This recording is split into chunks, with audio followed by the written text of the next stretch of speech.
Alright, when solving one-step equations, oftentimes you're going to ask yourself what you want to do to get the variable alone on one side. So right here we have x plus 5 is equal to 27, and our goal is to get x on one side of the equation and all the other terms on the other side of the equation. So you can look at this in two different ways. You can see you have the positive 5. You have a positive 5 right here, and you could ask yourself, okay, I could either balance it out of the equation or you could bring it onto the other side. First, I'm going to tell you how to bring it onto the other side, as this is an easy way for most people. So you have a positive 5 and you want to bring it onto the other side. So let's bring the 5 onto the other side.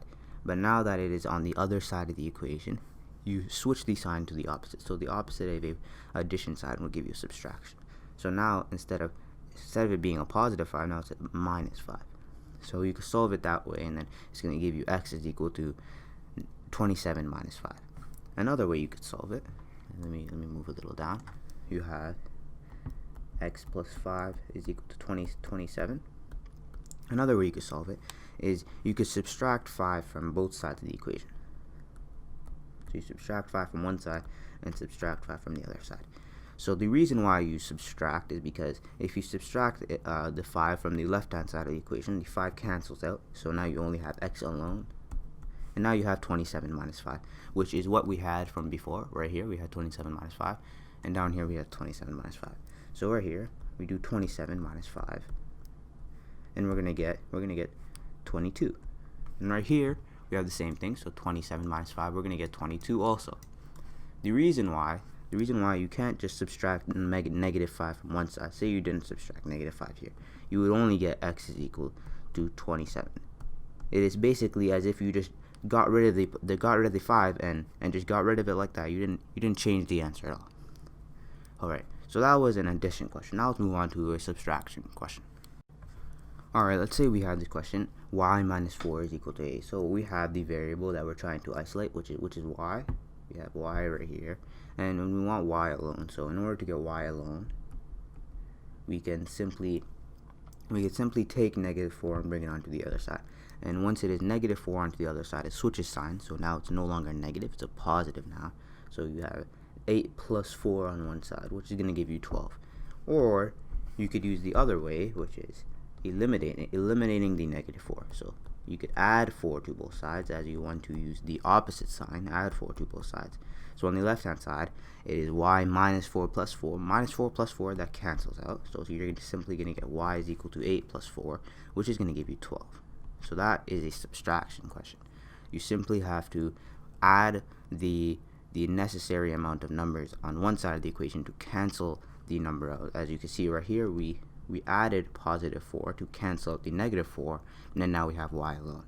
Now let's move on to a multiplication question. Alright, so in the last two questions, we saw that if it was 7 plus a, or any variable is equal to, let's say, a number, we would subtract that variable in order to get the variable alone. So essentially we would do the opposite sign. So now over here you have 7 times a is equal to 105. Let me just get rid of that. 7 times a is equal to 105. So now we know we're dealing with multiplication right here. We're dealing with multiplication right here. So in order to get the a alone, the opposite of multiplication, the opposite of multiplication would be division. So you would have to take 7a is equal to 105. You would have to divide 7a by 7, and anything you do on one side, reminder, you have to do on the other side, is obeying the balancing law. 105 divided by 7. So now the 7's on the left hand side cancel out, since 7a divided by 7 is going to give you a. So now you have a alone, and now 105 divided by 7 is going to give you 15. Alright, the reason why you would have to balance and do 7 divided by 105, or sorry, 105 divided by 7, is because, say if you have 7a is equal to 105, 7a is equal to 105, and you divided it by 7 only on the left hand side, you will get a is equal to 105. So it's simply as if you just ignored the 7 and you just got rid of it, because now you have 7a is equal to 105, and it's basically as if you just cancel out the 7, and now you have a whole new equation with a is equal to a is an indefinite answer right here.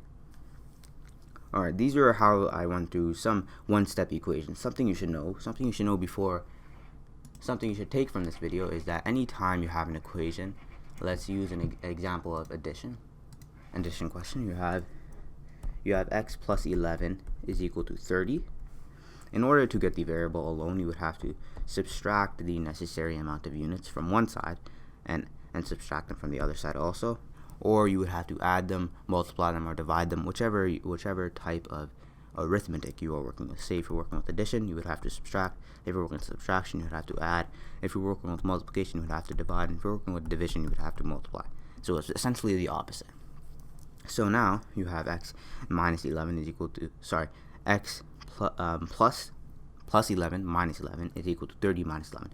So essentially, I'll write this out for you if you need a more visual understanding. X plus 11 minus 11 is equal to 30 minus 11.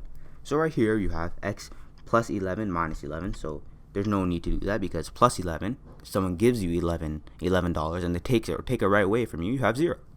So x plus 11 minus 11 is just going to give you 0. So now you have x alone. So now you have 30 minus 11. So it's going to give you 19.